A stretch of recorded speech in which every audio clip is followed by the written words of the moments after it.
Hello students, welcome to the second lecture on the lecture series on direct and inverse proportions. So previously what we have discussed is we have discussed some important topics regarding the topic direct and inverse proportions. So in this topic what we will be doing is we will be covering the types of problems that are being asked in the competitive exams, okay, from the direct and inverse proportions topic. So we'll be covering some concepts or revising those concepts, and we'll be covering the types of problems on direct and inverse proportions. Okay, so let's proceed with the lecture. So we have already discussed the following topics, that is what is direct proportion, what is inverse proportion, okay, how two quantities, okay, relate when they are directly proportionate, and how two quantities relate to each other when they are inversely proportionate. What is combined proportion, what is the difference between inverse and direct proportion, right? And what was unitary method, what was the rule of three, and what are percentages, and how they are involved in direct and inverse proportions. Okay, so these 6 topics we have already covered in the last lecture. Okay, so let's go forward to the types of questions. So I think we have discussed direct proportion problems, inverse proportion problems, and combined proportion problems. Okay, so we also discussed what is the difference between these two and what is the difference between these two. So percentages and proportion will be covering in this class. Unitary method problems will be also covering in this class, and we'll be also covering the rule of three problems. Okay, we'll do some application that are being applied in geometry. So we'll also do some currency conversions, and we'll also solve some mixture and solution problems. Okay, and then at the end what we will do is we will do some business and finance problems. Okay, so let's see the fourth kind of question, that is percentages and proportions. Okay, so in this topic what you will be getting is question involving percentage changes. Okay, how much is the percentage increase, how much does the percentage decrease, okay, are the decrease in percentage and price directly proportional or inversely proportional, or percentage decrease in discount is directly proportional to percentage increased in buying, or what? Okay, so and their effects on direct and inverse proportion relationships. Okay, this is what we'll be covering. So let's see a problem on this. So the price of an item is actually reduced by 20%. Okay, so price of that item is reduced by 20%. So what will be its original price? Okay, or what will be its new price? Let original price is equal to x. So given original price is x. Okay, so what we are giving?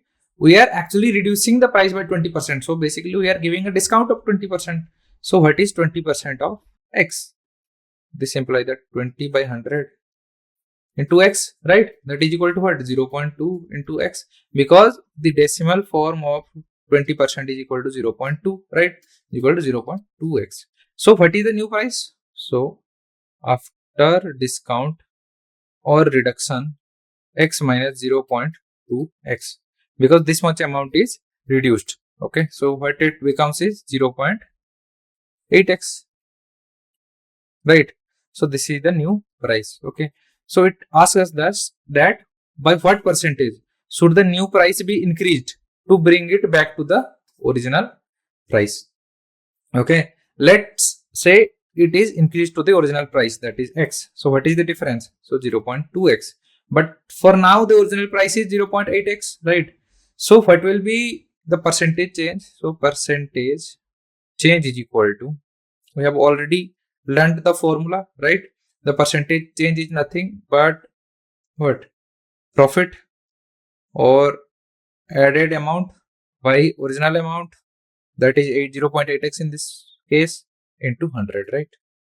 So what it becomes is, it becomes 0.2x by 0.8x into 100, right? So x cancels out. 0.2 into 4 is equal to 0.8, so it will be 4. So this is equal to 1 by 4 into 100, right? So this implies that this is nothing but 25%. Okay, so 25% is the correct answer here.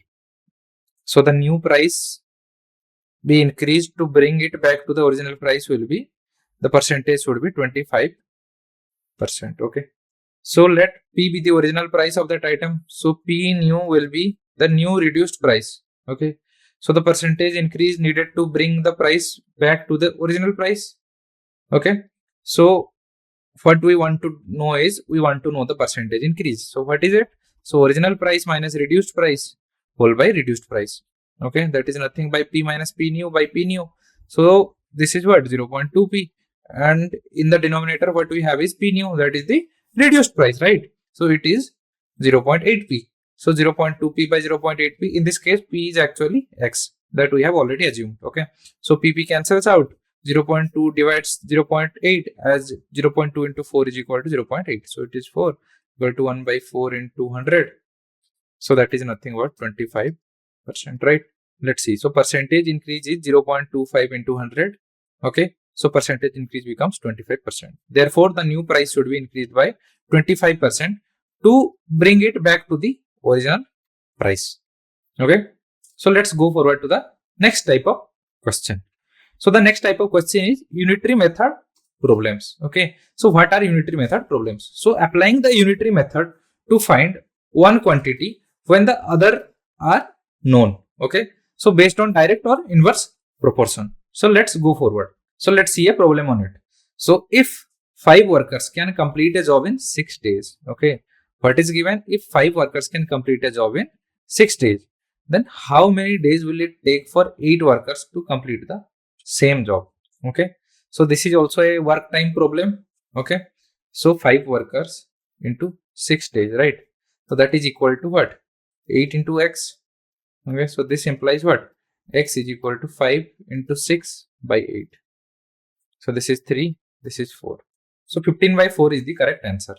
Okay, so 5 workers can complete a job in 6 days. This implies that if 8 workers work for the same job, they can complete it in 15 by 4, that is 7 by 2, that is equal to 3.5 days.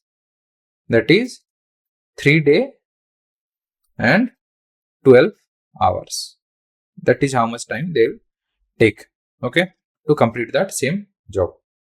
So let's see the solution. So let D be the number of days required for 8 workers to complete that job. So according to the unitary method, okay, the time taken is inversely proportional to the number of workers. Okay, so time taken is inversely proportional to number of workers. So if number of workers increase, what will happen? Time will decrease. Okay, that's why, as we have already evaluated, 5 workers can complete the job in 6 days. So what we do now is we increase the number of workers. So the number of days it will take to complete the task will decrease, right? So that's why it took only 3.5 days to complete that same task. Okay. So let's go forward. So number of days into number of workers is equal to constant. That is equal to 6 into 5 is equal to D into X. So what we have to, X was here D into 8. So 30 is equal to 8D. So 30 by 8 is equal to 3.75. Okay. So here I did a slight mistake. That is 7.5. Okay. 7.5 by 2. That will be 3.75 actually. Okay. So it will be an 18 hours. Okay. So therefore it will take 3.75 days for 8 workers to complete, or 3 days and 18 hours to complete that job. So let's go forward with the 6th type of question. So the 6th type of question is actually on rule of 3 problems. Okay. So the rule of 3, based on rule of 3. So using the rule of 3 to find a missing value when 3 related quantities are given. Okay, the previous question is also can be recognized as a rule of 3 problem. So let's go forward with another problem which specifies the rule of 3 problems. So 3 machines can actually complete a job in 4, 6 and 8 hours respectively. Okay, so how long will it take if all the 3 machines work together? Okay, what we can do here is we can take the concept of work rate. Okay, so what is work rate? Work rate is equal to 1 by number of hours or amount of time taken to complete it, or completion time, to 1 by completion time. Okay, so in this case, for the first machine, WR work rate is equal to 1 by 4. So for the second machine, M1, M2 WR is equal to 1 by 6. M3 WR is equal to what? 1 by 8. Because if all three are working together, so we can calculate the combined WR is equal to 1 by 4 plus 1 by 6 plus 1 by 8, right? So this is nothing but 24. So 6 plus 4 plus 3. So this is equal to what? 10 plus 3 is equal to 13 by 24. Okay. So 13 by 24 is the what? Combined work rate. Okay. So how long will it take? So it is 1 by 13 by 24. Okay. So this implies that 24 by 13. That is equal to what? So this is the simplified version. So 24 by 13 days or hours. Okay. It will take if both all of them work together. So let's see. According to the rule of 3, the time taken is inversely proportional to the number of machines. Okay. So rate of all machines working together is 1 by 4 plus 1 by 6 plus 1 by 8. That is the combined work rate. So rate of all machines working together is this much. So 13 by 24. So rate of all machines working together is this much. So time is equal to inverse ratio of that. So this is that. So 24 by 13 is equal to 1.85 hours. This is how much it will take if all the three machines work together. So 1 hour 52 minutes of if all the three machines work together, right? So let's see the seventh kind of application in geometry. So the seventh kind of question is an application in geometry. So applying direct and inverse proportion concepts to solve geometry problems such as similar figures and their properties. So let's go forward and see a problem on it to get a better gist and grip on the topic. So two similar triangles are there. Okay, they have side lengths in the ratio 3:5. If the perimeter of the smaller triangle is 24, find the perimeter of the larger triangle. Okay, given that two triangles are there. Let's say these are two triangles, A and B. Or for naming sake, let it be alpha and beta. And A, B, C, D, E, F. Okay, so triangles have side length of the ratio 3:1. So 3:5, let's say it is. So if the perimeter of the smaller triangle is 24, given this is 24, so find the perimeter of the larger triangle. Okay, those two are similar. So we have perimeter of small triangle is equal to 24. Okay, so length of side are directly proportional to the perimeter of triangle. So 3 by 5 is equal to 24 by x. So this implies that x is equal to nothing but 24 into 5 by 3. This implies that x is equal to nothing but 40 centimeter, right? So we arrived at the conclusion that x is nothing but actually equal to 40 centimeter. So let's see the 8 kind of question that is being asked frequently. Okay. So it is on currency conversion. So converting currencies using direct or inverse proportion, especially in problems related to foreign exchange rates. Okay. This kind of problems you will also face in your day-to-day life, because if you somehow get to another country, okay, there you have to do some currency exchange. And if you know all these tricks and these formulas and the methods, then it will be very easy for you. Okay. So let's see a problem on it. So if $1 US is 75 rupees, Indian rupees, then how much Indian rupees you will get for 300 USD? Okay. So for 1 USD, I get 75 rupees, right? Then for 300 USD, how much I'll get? So in rupees, it will be 75 into 300, right? So this much amount of, so 75, so 22500, this much amount of rupees I'll be getting. Okay. So let X be the amount in INR you will get for using 300 USD. So according to direct proportion, the amount of INR is directly proportional to the amount in USD. Okay, US dollar. So amount in Indian rupees dividing amount in US dollar is equal to what? Constant.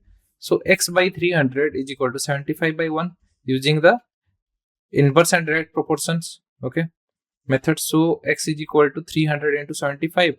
That is actually equal to 22500. So you will be getting 22500 INR for 300 US dollar. Okay. So let's see the ninth kind of question that is being frequently asked, that is on mixtures and solutions. Okay. So the ninth kind of question is on mixture and solution. So solving problems involving mixing different substances with different concentrations. Okay. So where quantities are related through direct and inverse proportions.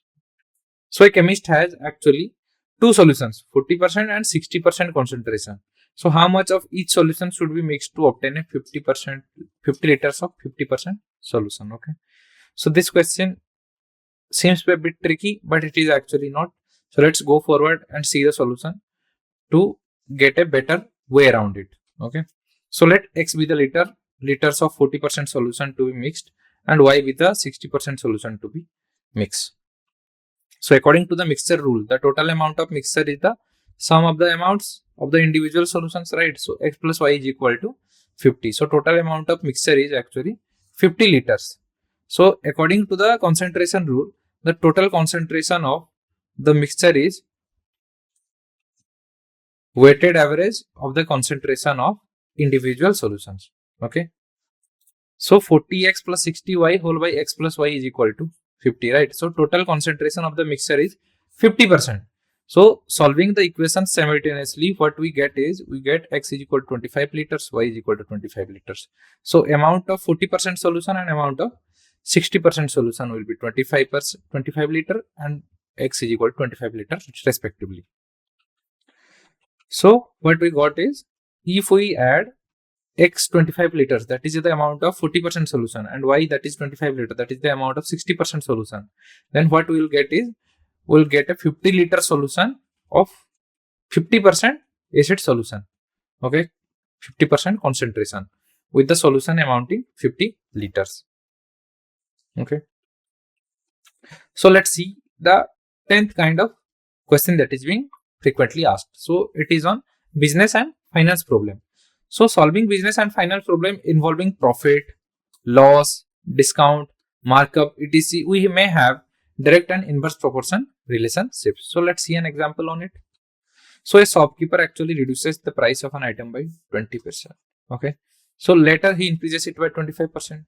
If the original price was 2000 rupees INR, then find the final pricing. Okay. So original amount is 2000, right? So now what we do is give a discount. So new price is equal to P new is equal to what? First we need to minus 20% of 2000 from 2000. So 2000 minus 20% of 2000. This is equal to 2000 minus 20 by 100 into 2000, right? So this is equal to 1600, because 2000 minus 400 is equal to 1600, right? So 1600 we have. So 1600 is the new price after 20% discount. Later what he does is, he increases it by 25%, right? So this price gets increased by 20% with the base value as this. Okay, so PINC after increasing is equal to what? 1600 plus 25% of 1600, that is equal to 1600 plus 25 by 100 into 1600, right? So 0 0 0 0 gets cancelled. So this is equal to 1600 plus 25 into 16. So 250 plus 150, that is 400, right? So 400, that is equal to 2000. So this is the P increase INC after increasing of 25%.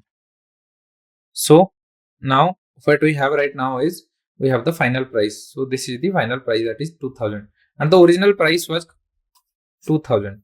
Okay, coincidentally. So the final price will be 2000 rupees.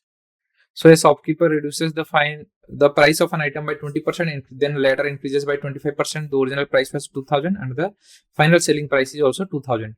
So he broke even. Okay.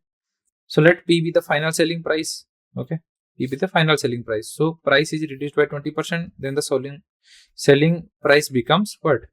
So new price is equal to original price minus 20% of the original price, right? So new price is equal to 2000 minus 0.2 into 2000. So new price is equal to 2000 minus 400, that is equal to 1600 Indian rupees. So when the price is actually increased by 25%, the final selling price becomes what? So final selling price is equal to new price plus 25% of that new price. So final selling price is 1600 plus 0.25 into 1600. Okay. So final selling price is 1600 plus 400, that is 2000 INR. That is 2000 Indian rupees, right? So therefore the final selling price is 2000 Indian rupees. So let's revise what we have already discussed in this lecture. So we discussed this type of problems, that is on percentages and proportion. Okay. We saw that this question, the price of an item is first reduced by 20%. Then by what percent should the new price be increased to bring it back to the original price? Okay. So this is how we calculated. We let the original price as X. Then we found out 20% of X. Then what we did was we subtracted it from the original price. Okay. So after subtracting, what we are left with is 0.8x.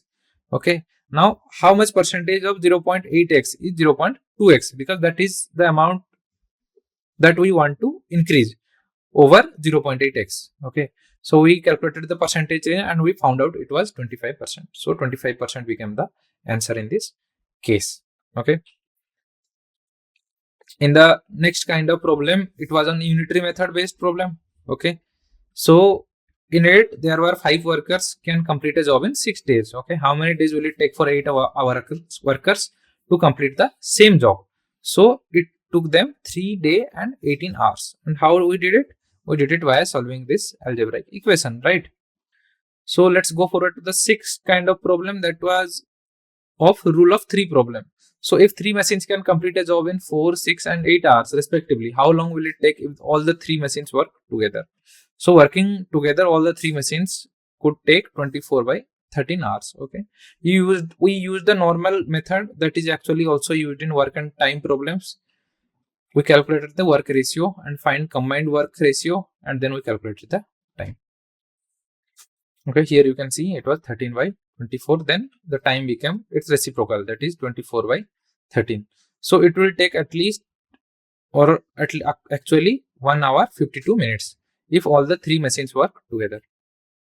So we also saw an application in geometry. How if 2 triangles, similar triangles, okay, similar is the keyword here, have side lengths in the ratio 3:5. So both of them have side lengths of this ratio. Okay. If the perimeter of the smaller triangle is 24, find the perimeter of the larger triangle.